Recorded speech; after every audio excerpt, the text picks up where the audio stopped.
2019 ఎన్నికల్లో అధికారంలోకి వచ్చిన తర్వాత జగన్మోహన్ రెడ్డి రాష్ట్రంలో అమలు చేసిన సంక్షేమ పథకాలు రాష్ట్రంలోనే కాదు యావత్ ప్రపంచ వ్యాప్తంగా కూడా ఒక చర్చనీయాంశంగా మారాయి. ఎందుకంటే యునైటెడ్ నేషన్స్ ఏవైతే లక్ష్యాలు పెట్టుకుందో, ఏ లక్ష్యాలైతే ప్రతి దేశం సాధించాలని పెట్టుకుందో అలాంటి లక్ష్యాలకు అనుగుణంగా జగన్మోహన్ రెడ్డి సంక్షేమ పథకాలను రూపకల్పన చేశారు. ఆ సంక్షేమ పథకాలను అమలు చేశారు. ప్రజల జీవన ప్రమాణాలు పెంచడానికి ఇతోధికంగా జగన్మోహన్ రెడ్డి కృషి చేశారన్నది ఈ సందర్భంగా చాలా మంది చర్చించుకుంటున్నారు. ఎందుకంటే చాలా మంది పేద ప్రజలకు విద్య అందడం లేదు. విద్య భారంగా మారుతోంది. విద్య ఎప్పుడు ప్రైవేట్ పరమైందో ఆ రోజు నుంచి విద్య మొత్తం భారంగా మారుతోంది. పేదలు ఆ విద్యను అందుకోలేకపోతున్నారు. అందని ద్రాక్షగా మిగులుతోంది. ఇలాంటి సందర్భంలోనే జగన్మోహన్ రెడ్డి నాడు నేడు ద్వారా ప్రభుత్వ పాఠశాలల్లో మౌలిక సదుపాయాల కల్పన కృషి చేశారు. మెరుగుపరిచే విధంగా జగన్మోహన్ రెడ్డి కీలక నిర్ణయం తీసుకున్నారు. నాడు నేడు ద్వారా మౌలిక సదుపాయాలు కల్పించడం కాదు, ప్రైవేటు విద్యతో పాటుగా ప్రైవేటు పాఠశాలలు అందిస్తున్న విద్యతో పాటుగా ఇంగ్లీష్ మీడియంలోనే ప్రభుత్వ పాఠశాలలో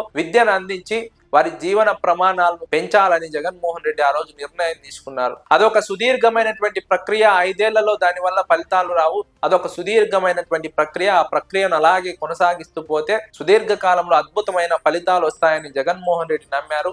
ఆ రోజు ఆ కార్యక్రమాలకు పథకాలకు అంకురార్పణ చేసి 5 ఏళ్ల పాటు జగన్మోహన్ రెడ్డి అమలు చేశారు.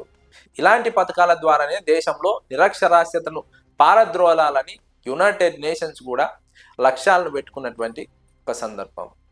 అవి జగన్మోహన్ రెడ్డి అమలు చేసి నిరూపించారు. ఆ తర్వాత వైద్యం అన్నది చాలా ముఖ్యమైనటువంటి అంశం, ప్రజల జీవన కాలాన్ని పెంచే అంశం. అలాంటి అంశంలో జగన్మోహన్ రెడ్డి చాలా కీలకమైన నిర్ణయం తీసుకున్నారు. రాష్ట్రాన్ని మెడికల్ హబ్గా తీర్చిదిద్దాలని నిర్ణయం తీసుకొని 17 మెడికల్ కాలేజీలకు అనుమతి తీసుకొచ్చి వాటిల్లో 5ని పూర్తి చేసి క్లాసులు ప్రారంభించి మిగిలిన కాలేజీలు నిర్మాణ దశలో ఉన్న క్రమంలో ఎన్నికలు వచ్చాయి. ఎన్నికల్లో ఓడిపోయారు. తెలుగుదేశం పార్టీ అధికారంలోకి వచ్చింది. అధికారంలోకి వచ్చిన తర్వాత ఆ మెడికల్ కాలేజీలను ప్రైవేట్ పరం చేయాలని నిర్ణయం తీసుకుంది.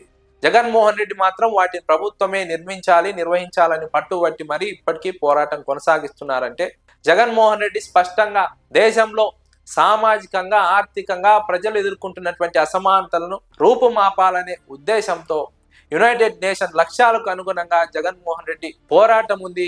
పార్టీ కార్యక్రమాలు ఉన్నాయి. అధికారంలో ఉన్నప్పుడే కాదు ప్రతిపక్షంలో కూడా ప్రజల జీవన ప్రమాణాలను మెరుగుపరిచేందుకు అవసరమైనటువంటి పోరాటం శక్తి వంచన లేకుండా చేస్తామని ఇప్పటికీ జగన్మోహన్ రెడ్డి తన పోరాటం ద్వారా స్పష్టంగా ప్రకటించుకుంటున్నారు. అదేవిధంగా ఇల్లు లేని పేదలకు ఇల్లు నిర్మించి ఇచ్చారు. పేదవారికి కూడు గూడు గుడ్డ అన్నవి చాలా ముఖ్యమైనటువంటి అంశాలు. ఈ 3 అంశాల్లో ప్రభుత్వాలు ప్రజలకు అవసరమైనటువంటి సేవలు అందించి వారిని ఆ పరిస్థితి నుంచి బయటకు తీసుకురావడానికి, ఆ పేదరికం నుంచి వారిని బయటపడేయడానికి ప్రభుత్వాలు చేయవలసినటువంటి కీలక అంశాలు.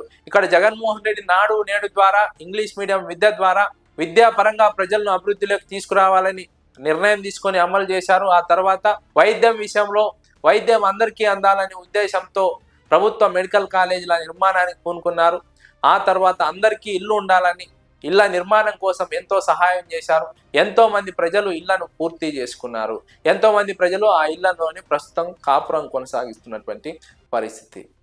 ఈ 3 అంశాలు జగన్మోహన్ రెడ్డి తీసుకున్నటువంటి అద్భుతమైనటువంటి నిర్ణయాలు. ఈ నిర్ణయాల వల్లనే ఎంతో సామాజిక మార్పు వచ్చిందని చాలా మంది విశ్లేషకులు మాట్లాడుతున్నారు. అదేవిధంగా సచివాలయ వ్యవస్థ ద్వారా కేంద్రంలో ఉన్నటువంటి పాలనను పల్లెల్లోకి తీసుకొచ్చారు. నియోజకవర్గ కేంద్రాల్లో మండల కేంద్రాల్లో ఉన్నటువంటి పాలనను ప్రజల వద్దకు తీసుకొచ్చి ప్రజలకు సకాలంలో మంచి సేవలు అందించే విధంగా ఒక వ్యవస్థను ఏర్పాటు చేసి దేశంలోనే ఎక్కడా లేని విధంగా విప్లవాత్మకమైన సంస్కరణలు తీసుకొచ్చి ప్రజల జీవన ప్రమాణాలను మార్పు తీసుకురావడంలో జగన్మోహన్ రెడ్డి అచంచలమైనటువంటి కృషి చేశారు.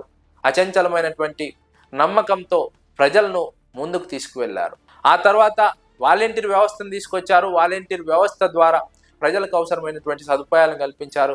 వారికి అవసరమైనటువంటివి వారి ఇంటి వద్దకే చేర్చారు.